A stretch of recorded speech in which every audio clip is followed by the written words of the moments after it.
artinya salah? Tidak, bukan salah, tapi tidak sempurna.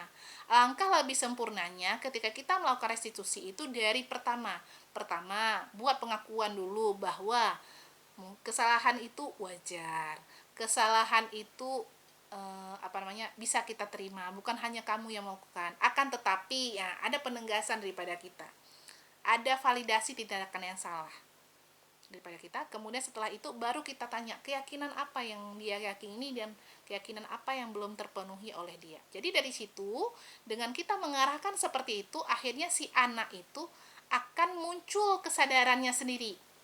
Kita kan nggak menyuruh anak, kita hanya menyampaikan pertanyaan-pertanyaan sehingga si anak terunut menjawab pertanyaan mereka, menjawab pertanyaan dari kita itu dengan pikiran mereka, dan mereka berpikir sendiri dan menemukan sendiri solusinya. Oke, contoh misalkan ini kegiatan yang online kemarin saya lakukan Najwa. dengan Najwa ya. Salam Bu. Salah satu contoh. Maaf ya, pertemuan ini, diskusi ini hari ini saya lakukan via Google Meet ya nak. Ya, karena ibu dalam keadaan kurang sehat, ya, jadi karena ketabrak kemarin, jadi kita adakannya di rumah ya, via Google Meet saja. Nah, Najwa, ibu dapat informasi kemarin dari Pak Rahmat. Najwanya itu menyelesaikan tugas IPA-nya bukan di buku latihan IPA, tapi di buku catatan. Bagaimana ceritanya, nak? Ya Bu, Ana lupa bawa buku latihan IPA-nya. Sudah saya cari Bu waktu itu. Memang ketinggalan di maskan. Oh, begitu. Jadi wajar lah kalau misalkan kita sekali lupa, dan itu adalah hal yang Oke, wajarlah sekali-kali kita lupa. Ya, itu adalah pernyataan memvalidasi identitas, ya.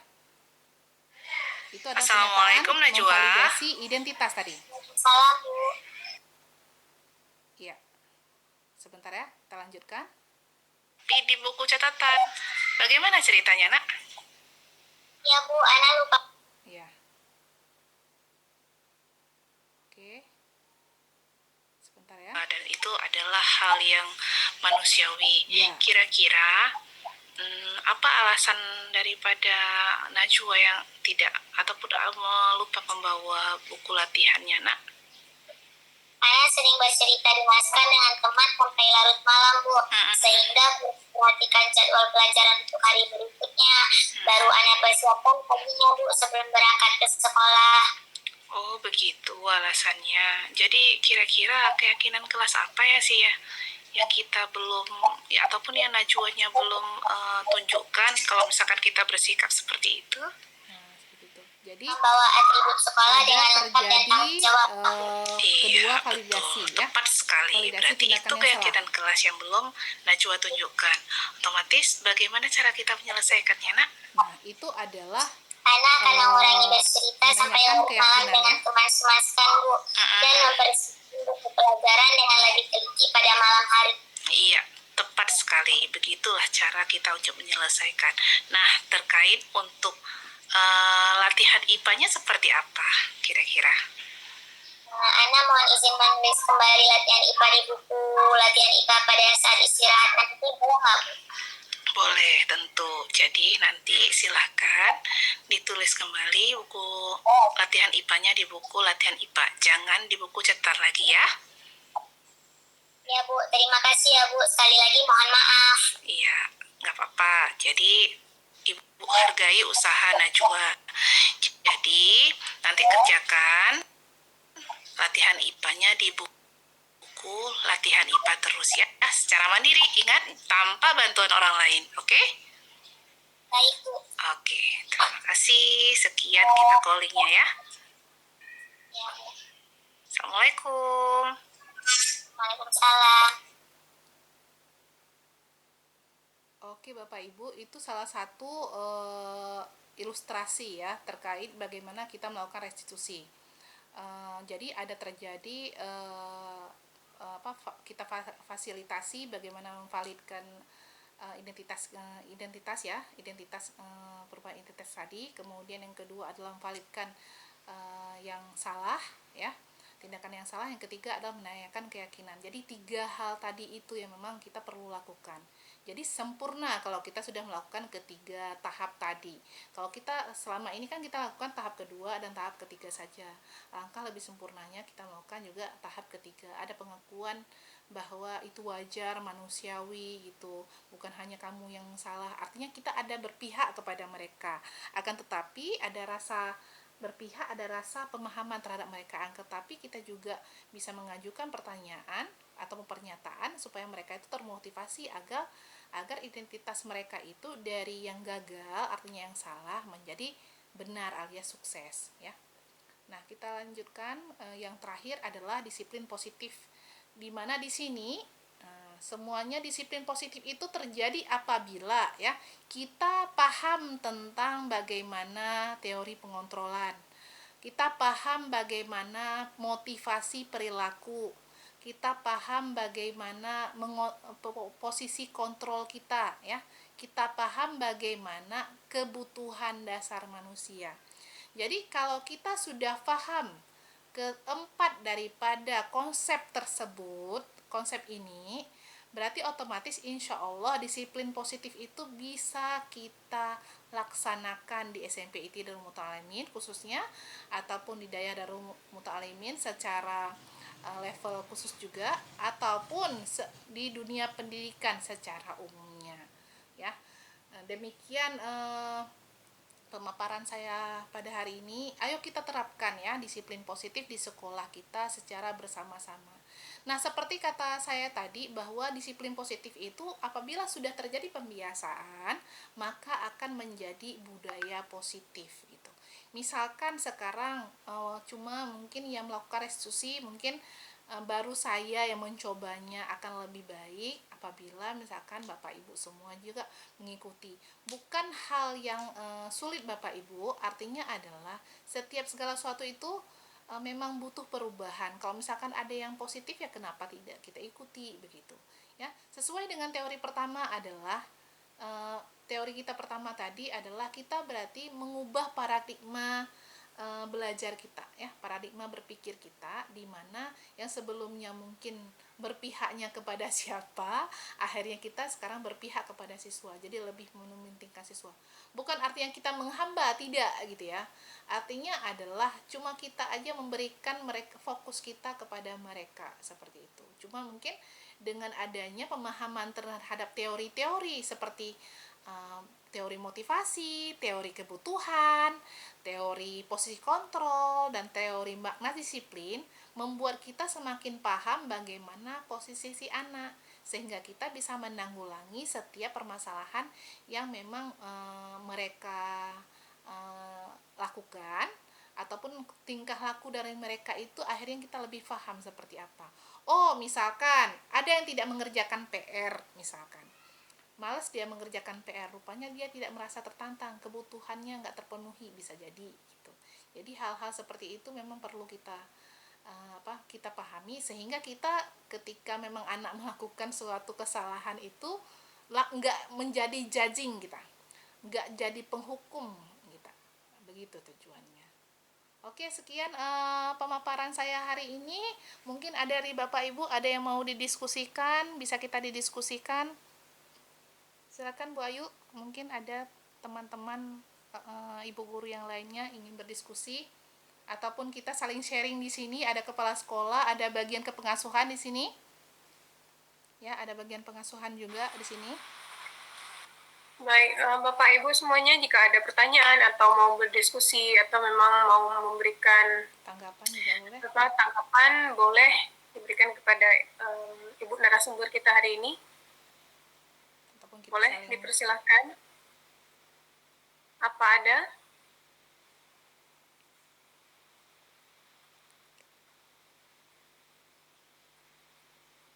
Kita hari ini ada 13 orang peserta ya. Oh, ada Ibu Evina mau menanggapi atau bagaimana Ibu? Ya, mungkin saya sedikit menambahkan juga mungkin dari apa yang tadi disampaikan oleh Bu Surya ya tentang budaya positif. Sebagai introspeksi diri kita aja sebenarnya ya. Kita sebagai seorang pendidik, mungkin sebagai seorang pemotor juga fasilitator atau apapun itu, bisa saya sampaikan, segala sesuatu yang ingin kita lakukan itu diawali oleh diri kita sendiri, kan begitu Bu Surya? Iya, betul. Ya, Kalau kita mau sesuatu yang baik, maka harus diri kita dulu yang kita perbaiki. Kalau kita mau jadi anak kita itu pintar, berarti gurunya dulu harus pintar. Kalau misalnya anak kita mau disiplin, berarti kita dulu yang disiplin. Nah, ini mungkin untuk diri kita sendiri, mungkin saya juga ya, dengan budaya positif ini, saya berharap kepada Bapak Ibu guru, khususnya untuk yang SMP, itu yang memang perlu kita kita siapkan dan kita jalankan. Dengan budaya positif itu akan melahirkan hal-hal positif, karena anak itu melihat apa yang dilakukan oleh seorang guru, dan guru itu menjadi contoh bagi anak-anaknya. Mungkin benar apa yang disampaikan juga oleh Bu Hawa tadi ya. Semuanya berawal dari kita sendiri. Kalau kita mau menjadi anak itu disiplin, berarti kita dulu yang harus disiplinkan. Maka kita budayakan kedisiplinan itu lebih maksimal. Saya pikir itu menjadi sebuah tanggung jawab kita bersama. Mari sama-sama kita memperbaiki sekolah kita, anak kita, dan teman-teman kita menjadi orang yang disiplin. Jangan hanya ketika memang kita mengajar, kita hadir. Ketika tidak mengajar, kita hadir. Ketika kita mau, kita datang. Ketika kita nggak mau, kita nggak datang. Nah, ini memang mindset ini yang harus diubah dari pola pikir kita. Karena tugas guru itu memang sangat besar. Mungkin kalau kita lihat-lihat, ya bukan hanya sekedar guru saja, semua yang berwenang, yang bekerja, semuanya itu punya tanggung jawab dalam meningkatkan mutu pendidikan yang ada di sekolah kita masing-masing, siapapun itu.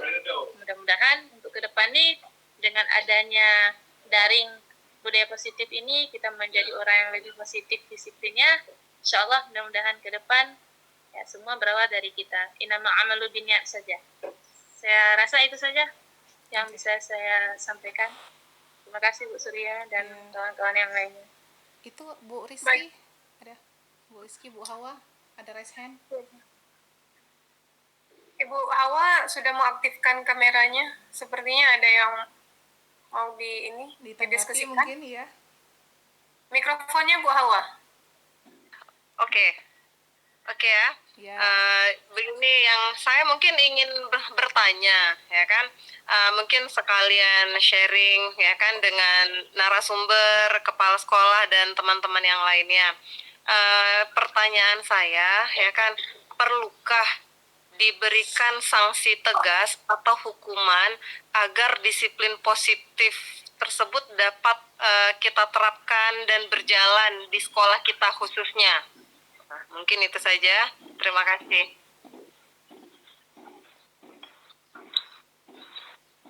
Oke, mungkin saya tanggapi langsung ya. Iya, boleh Bu. Perlu kita lakukan Ibu Hawa, karena kenapa?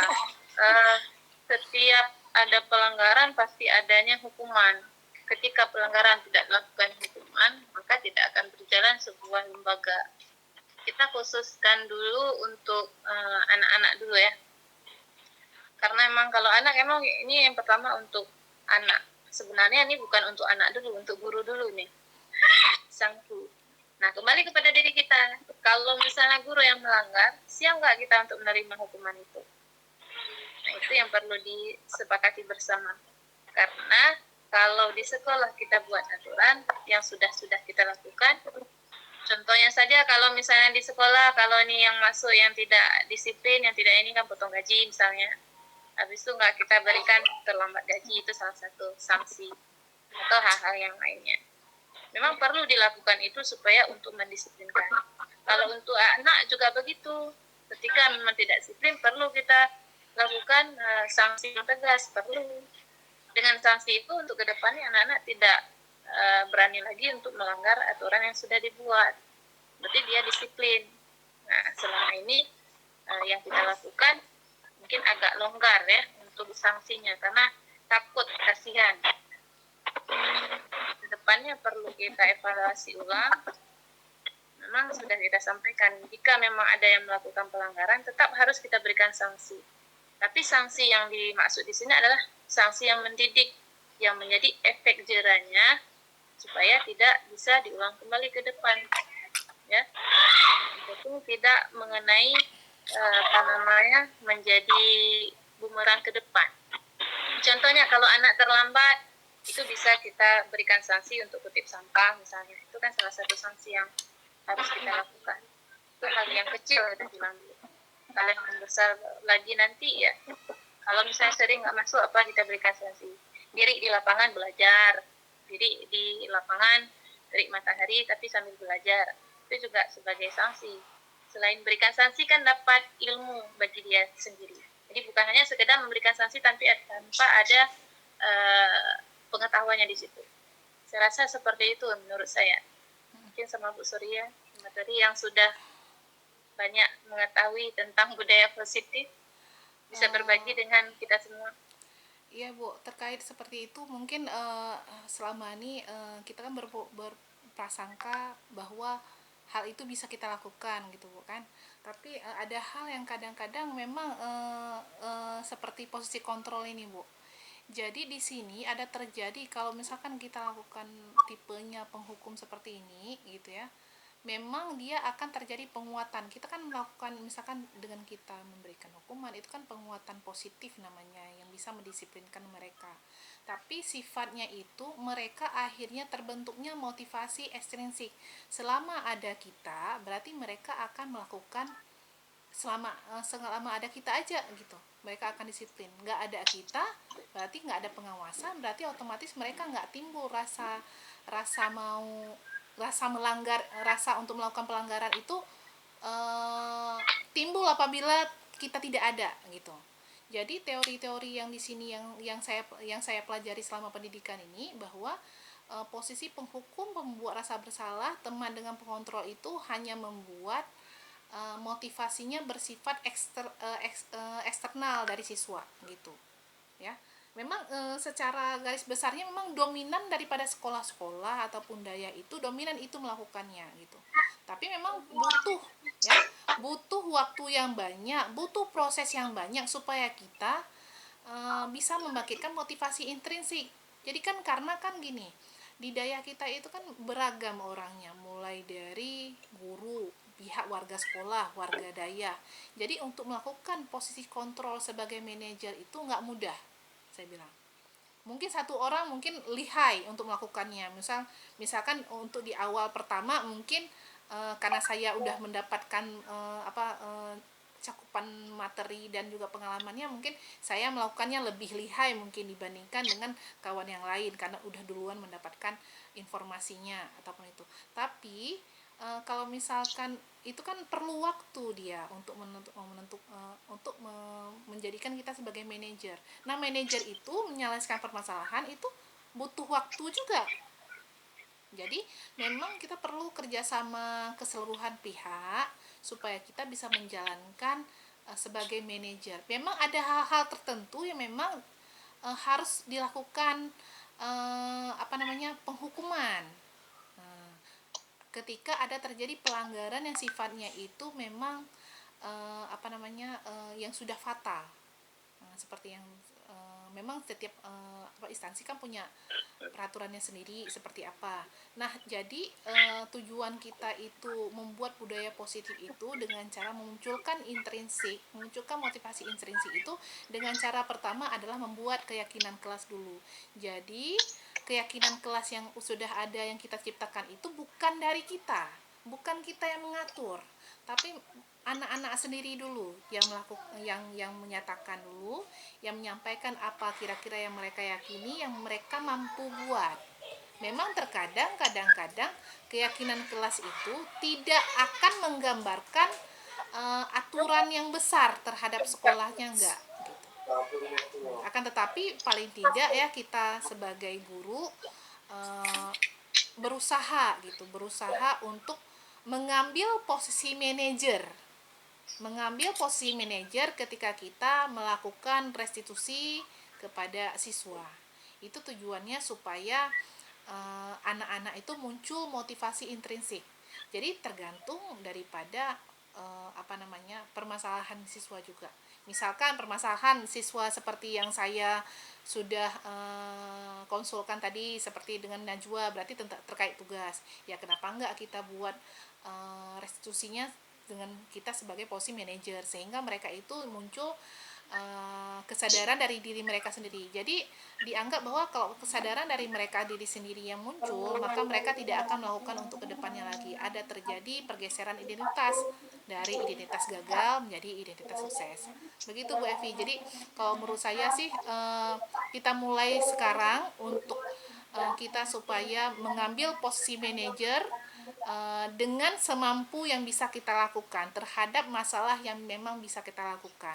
Kalau misalkan masalah pertama kita runutnya, misalkan masalah pertama yang kita ambil, yang kita selesaikan adalah masalah yang masih mudah gitu, kita selesaikan, berarti kita aplikasikan di situ dulu. Yang penting ada terjadi mulai menjadi mengambil posisi manajer. Itu aja Bu, kalau misalkan saran dari saya.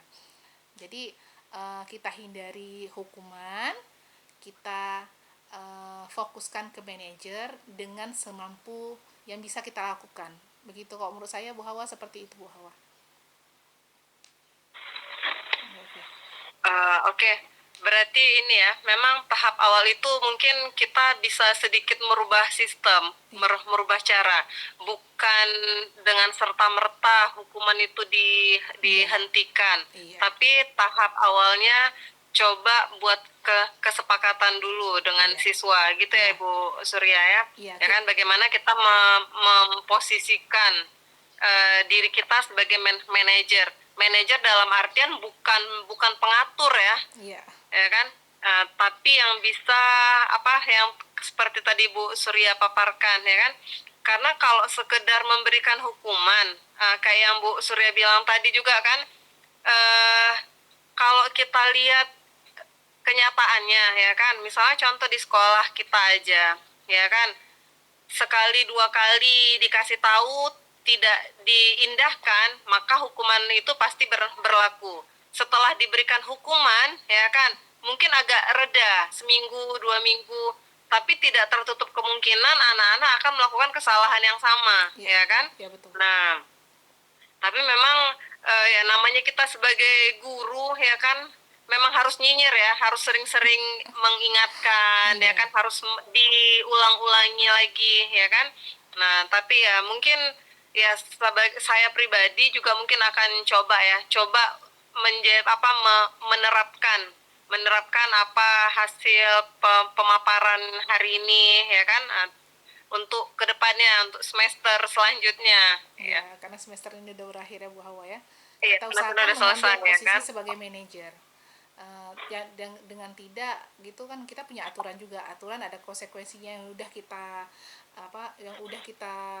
buat dalam SK ya. Jadi dalam SK itu tetap berlaku, yang pasti dalam prosesnya kita kalau bisa kita mengambil peran sebagai manajer. Nah, begitu. Kalau pengontrol juga bisa, teman juga bisa, akan tapi itu lahirnya motivasi ekstrinsik jadinya. Kalau kita tujuannya mau membangkitkan motivasi intrinsik, berarti posisikan kita semaksimal mungkin sebagai manajer. Oke, baik. Gimana Bu Ayu? Baik, terima kasih Bu Hawa dan Ibu Evida. Bagaimana dengan rekan-rekan yang lain? Apa masih ada tanggapan, diskusi, atau mau berbagi pengalaman? Bu Rizky itu? Ibu Rizky, ada Ibu Hafnida, Ibu Ucut Laila, atau Ibu Alfi. Saya secara pribadi sepertinya nggak kenal dengan Ibu Alfi. Dan itu, ada beberapa lainnya. Ini pembina eskul kita, pembina tahfiz, ya. Alfiansyah. Begitu. Mu'alim. Iya, baik. Iya.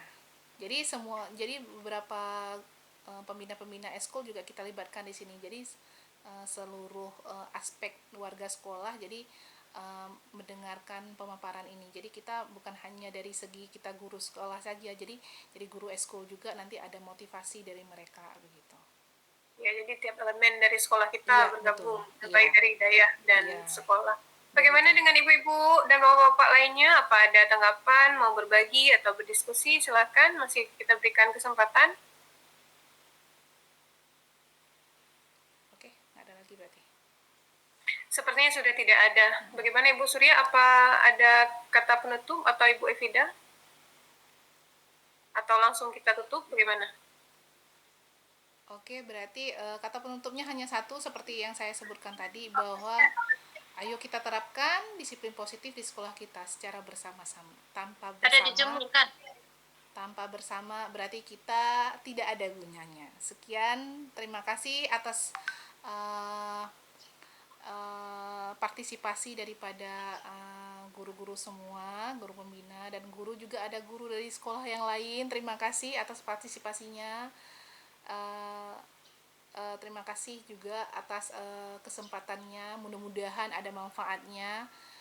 Mudah-mudahan aksi nyata ini merupakan memberikan banyak manfaat kepada orang di sekitar saya. Karena memang harusnya pertemuannya offline ya. Ini karena online, karena saya barusan ketabrak kemarin, jadi makanya akhirnya belum bisa ke sekolah. Makanya kita adakan secara online. Gak apa-apa kan Bapak Ibu, kan gunanya untuk melatih Bapak Ibu juga supaya terbiasa dengan Google Meet ya. Jangan terbiasa dengan Google Zoom. Begitu Bu Ayu, silakan Bu Ayu. Terima kasih banyak. Ya, baik, terima kasih Ibu Surya Hafnidar telah berbagi kepada kita semua. Sebelum saya akhiri, saya mau berterima kasih juga kepada Ibu Kepala Sekolah kita yang telah memfasilitasi kita semua sehingga kita bisa mengadakan diseminasi pada hari ini.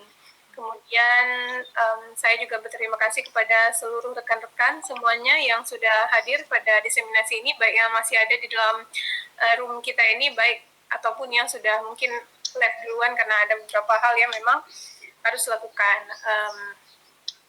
Terima kasih sekali lagi. Kemudian saya juga mohon maaf apabila ada salah-salah atau kekurangan dalam menjadi moderator di acara hari ini. Baik, terima kasih semuanya. Saya akhiri. Wabillahi taufiq wal hidayah. Assalamualaikum warahmatullahi wabarakatuh. Foto bersama, Bu. Foto bersama. Foto bersama ya. Iya. Silakan buka kameranya juga.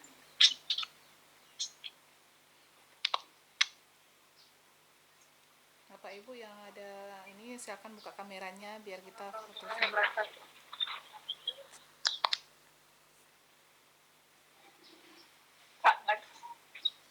Siapa yang bisa mengambil, Bu? Bu Hawa bisa ambil, Bu Hawa?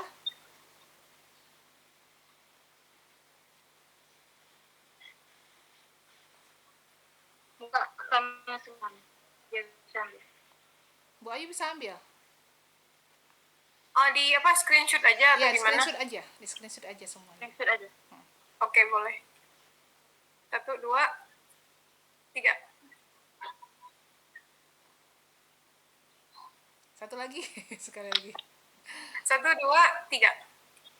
Ibu Culaila belum siap tadi. 1, 2, 3. Saya cek dulu ya, siapa tahu nggak masuk sebentar. Iya.